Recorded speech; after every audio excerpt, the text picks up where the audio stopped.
Salut les ghouls! Aujourd'hui je voulais vous montrer un petit peu comment j'ai disposé mes Monster High de la 3e génération sur un petit bout d'étagère que j'ai expressément libéré hier rien que pour mes poupées Monster High de la 3e génération parce que où elles étaient rangées avant c'était pas très fou. Elles avaient des risques de tomber par terre et peut-être de se casser. Donc enfin voilà, c'était pas foufou. Donc j'ai libéré une partie d'étagère où j'étais sûre qu'elles étaient vraiment bien protégées, en sécurité, et aussi à la fois des chats, parce que bon, j'ai 2 chats quand même, et dont un c'est un Maine Coon, donc pour être maladroit, il est tout à fait maladroit. Voilà, donc voilà, j'ai vraiment voulu pouvoir protéger les poupées, donc je les ai mises sur une étagère qui était à la base vraiment pour mes figurines de manga, donc des figurines quand même qu'on n'a pas trop envie qu'elles soient détruites. Alors là, je les ai cougnées ici, mes figurines de manga, voilà. Et elles sont en fait entre les figurines de manga et mes figurines de manga, mes Nendoroid. Donc ça c'est vraiment les plus fragiles, voilà.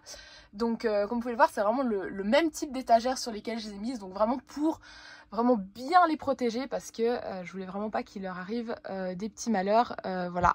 Puis aussi j'ai essayé de faire quelque chose de joli, d'esthétique pour que quand on les regarde, ce soit vraiment plaisant de les regarder parce qu'elles sont quand même jolies, donc ce serait quand même sympa qu'on puisse avoir plaisir à les regarder, voilà. Donc je voulais vous montrer un petit peu ça et par la même occasion vous parler un tout petit peu de ce que je pense des poupées de la 3e génération et aussi qu'est-ce que je pense de la série de la 3e génération, voilà. Mais d'abord j'aimerais vous montrer un petit peu comment j'ai disposé tout ça. Alors, pour commencer, on regarde le haut.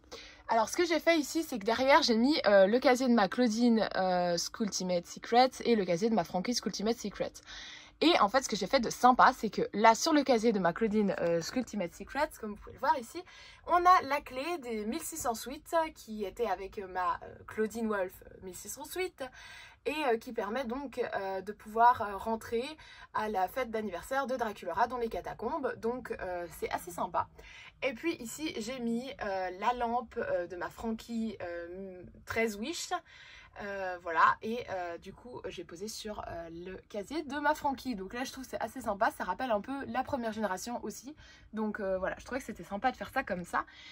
Ici j'ai mis les clés du casier de Frankie et puis ici j'ai mis les clés du casier de Claudine. Là je trouve c'est assez joli comment je les ai posées en fait.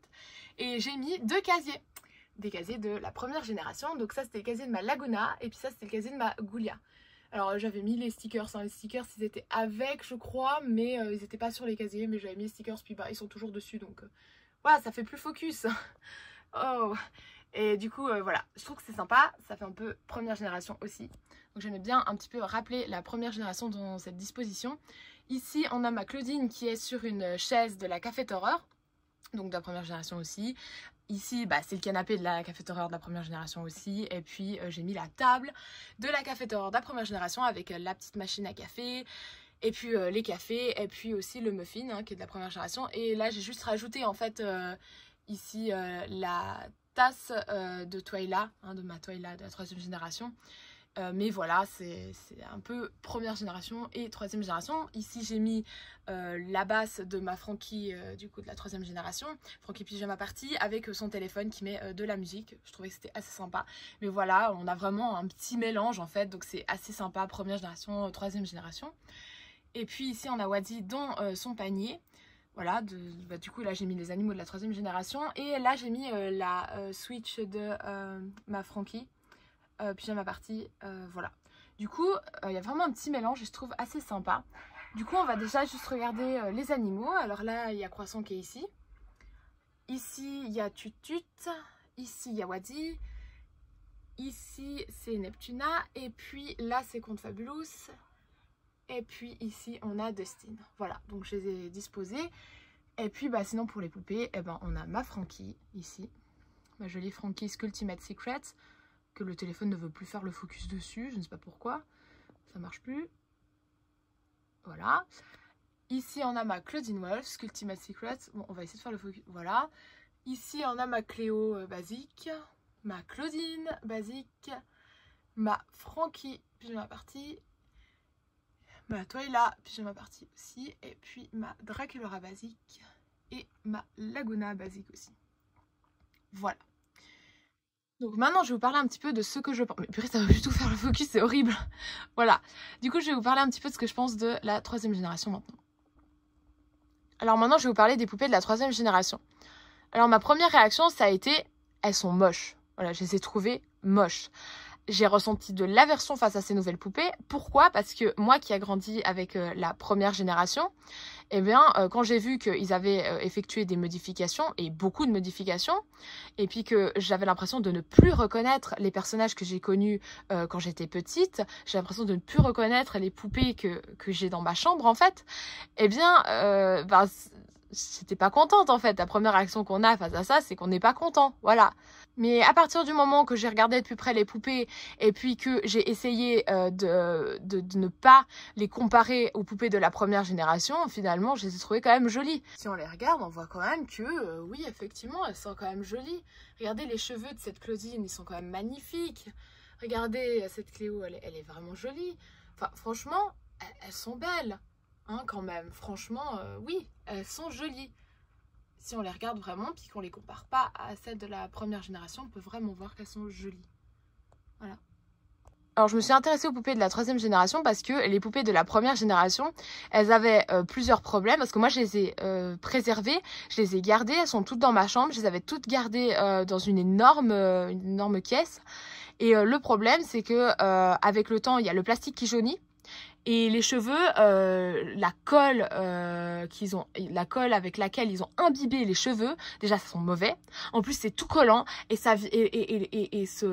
gras dans les cheveux, il vient s'étaler sur les visages des autres poupées qui ont les visages tout gras et tout. Après faut encore essayer de nettoyer ça et tout. Enfin, c'est une catastrophe. Donc évidemment, j'avais espoir que les nouveaux cheveux des poupées, ils soient de meilleure qualité, qu'il n'y ait plus tous ces produits chimiques dedans, qu'ils arrêtent avec les produits chimiques en fait dans les cheveux des poupées, quitte à avoir des cheveux de poupée peut-être avec des coiffures moins extravagantes, mais voilà, que ce soit plus durable dans le temps, parce que je veux dire, on y tient à nos poupées quand même, non? Surtout si on les collectionne, je pense. Donc voilà, j'avais vraiment envie qu'ils fassent quelque chose de mieux. Et j'ai l'impression qu'ils ont fait quelque chose de mieux. Après, pourquoi je m'y suis intéressée? Eh bien, tout simplement parce que j'ai craqué sur la Draculaura de la 3e génération. Je ne sais pas pourquoi. Je ne sais pas pourquoi. Mais j'ai craqué sur la Draculaura de la 3e génération. Après, je pense tout simplement que les goûts, ils changent. Et puis maintenant, je suis beaucoup plus attirée par le style de Draculaura, son design vampire, et puis l'habillement plutôt gothique. Bien que vraiment dans cette 3e génération c'est beaucoup moins gothique, hein, voilà. Et puis voilà, son animal de compagnie c'est une chauve-souris, et maintenant j'aime énormément les chauves-souris, je ne sais pas pourquoi mais j'adore les chauves-souris. Donc voilà, c'est un design qui maintenant me plaît beaucoup plus qu'il ne me plaisait en fait à l'époque. Je préférais la fourrure et puis les imprimés de léopard, voilà. Donc c'était plutôt Claudine en fait qui m'attirait en termes de style vestimentaire. Mais voilà, maintenant c'est plus Draculaura en fait. Alors j'étais simplement déçue de ne pas avoir tout plein de Draculaura. En fait, finalement, c'était un peu ça. J'aimais énormément la Draculaura de la première génération, mais ça n'a jamais été une poupée que j'ai particulièrement appréciée non plus, parce que j'ai que la Draculaura pyjama party de la première génération. Alors que ma sœur, elle avait des tas de Draculaura, mais moi c'était vraiment Claudine. Alors voilà, j'avais des tas de Claudine.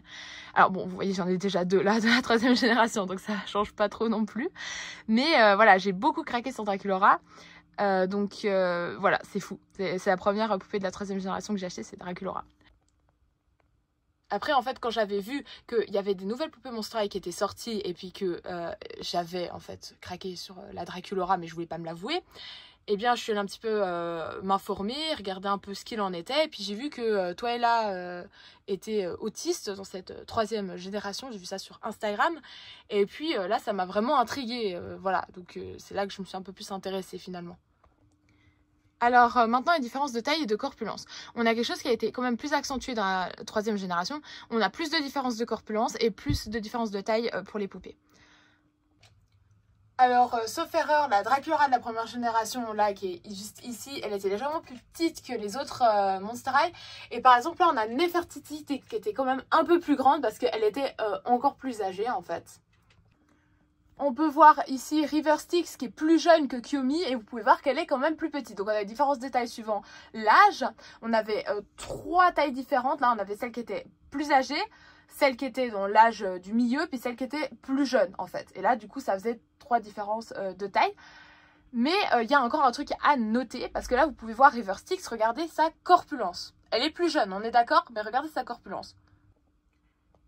Muscadet King qui est plus petite que Luna parce que comme je vous ai dit, quand elles sont plus petites en âge, elles sont plus petites en taille. Donc comme vous pouvez le voir, c'est représenté ici. Mais en fait, regardez, elle est toute maigre en fait, comparée à River Styx.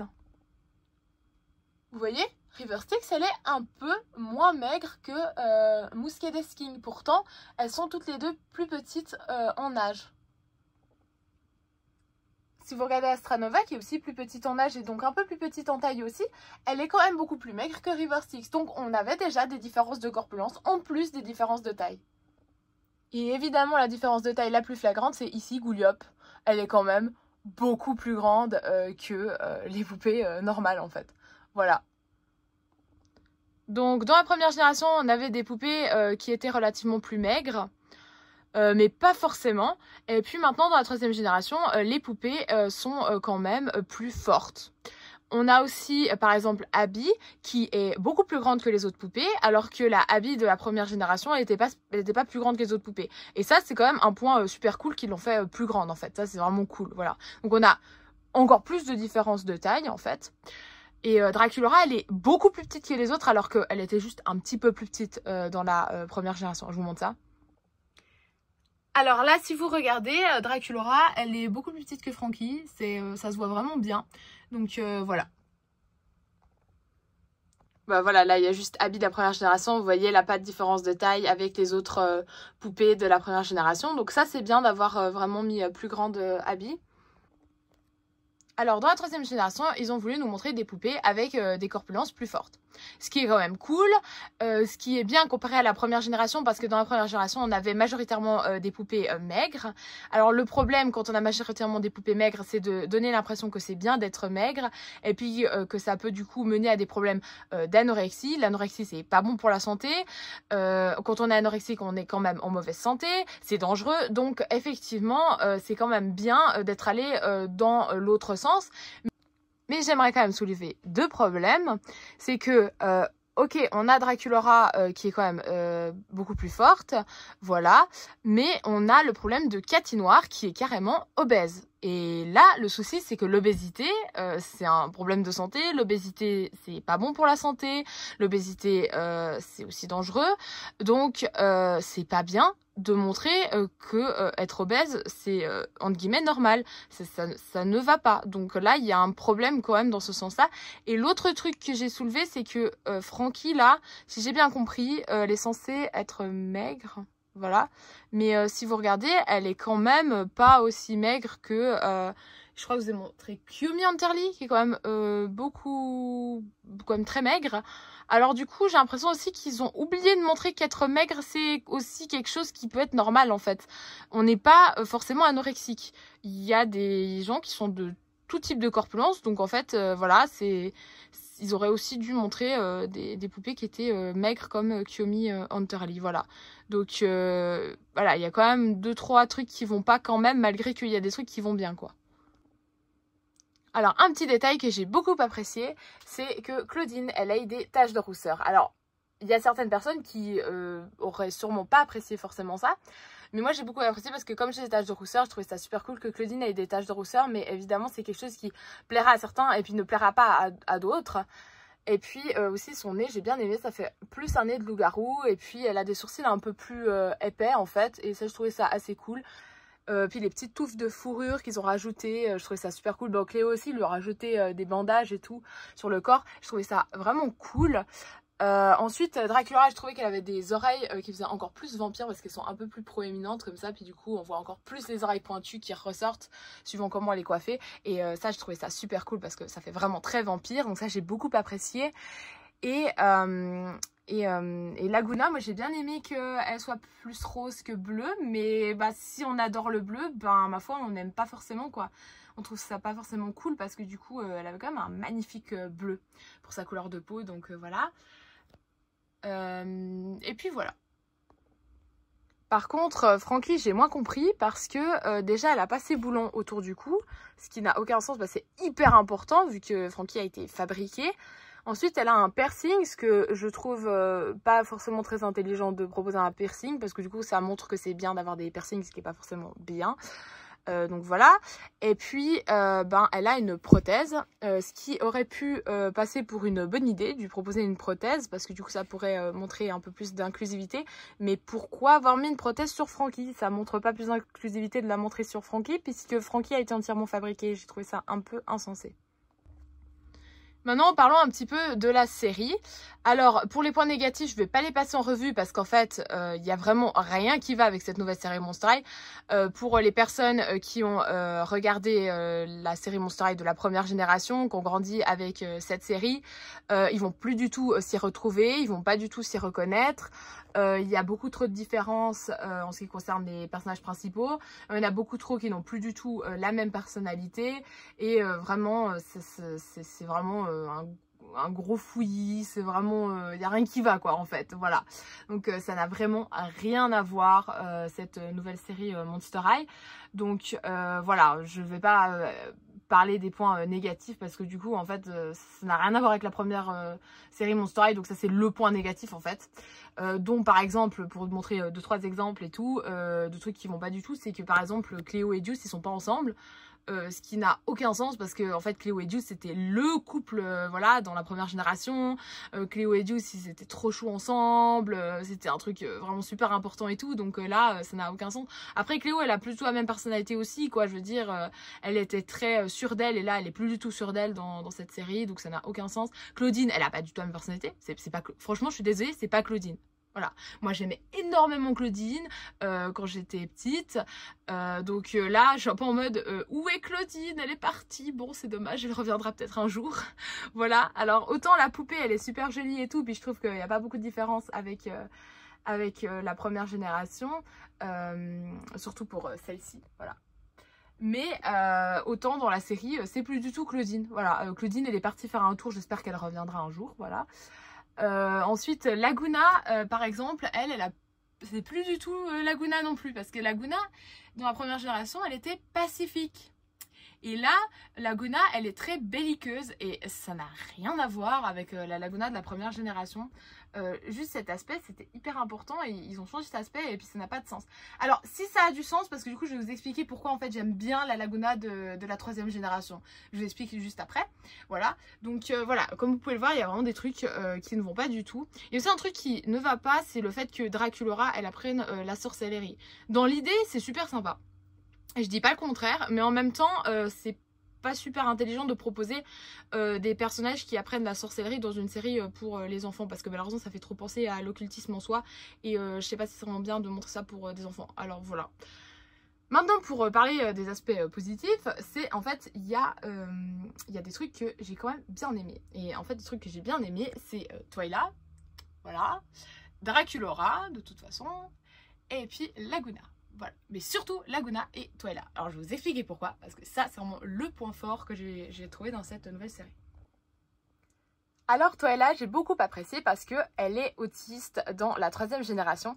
Et pour une fois, j'ai trouvé qu'ils ont bien représenté l'autisme. Et en plus, ils ont représenté l'autisme avec un personnage féminin, ce qui est vraiment cool parce qu'il n'y a pas que des garçons qui sont autistes, il y a aussi des filles, dont moi justement, et c'est pour ça que j'ai beaucoup apprécié. Et j'ai trouvé que je pouvais vraiment beaucoup m'identifier à Twyla dans cette nouvelle série Monster High. Et ça, j'ai beaucoup apprécié et j'ai trouvé que c'était vraiment un point positif. On a pu voir Twyla avoir des difficultés dans la communication sociale, les interactions sociales. Par exemple, elle reste cachée dans l'ombre et puis tout d'un coup, elle apparaît. Elle a fait ça par exemple à la bibliothèque quand il y avait la musique trop forte. Tout d'un coup, elle a voulu couper le son de la radio. Et puis les autres ghouls, elles ne comprenaient pas du tout ce qui se passait. Puis en fait, elle est apparue et puis c'est comme ça qu'elle a commencer à leur parler, voilà, ce qui est une approche plutôt, entre guillemets, anormale socialement.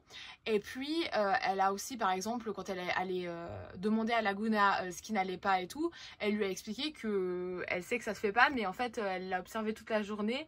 Et puis, elle a remarqué qu'elle allait pas bien et puis elle voulait savoir ce qui n'allait pas. Et ça, c'est pas vraiment une approche sociale tout à fait normale, voilà.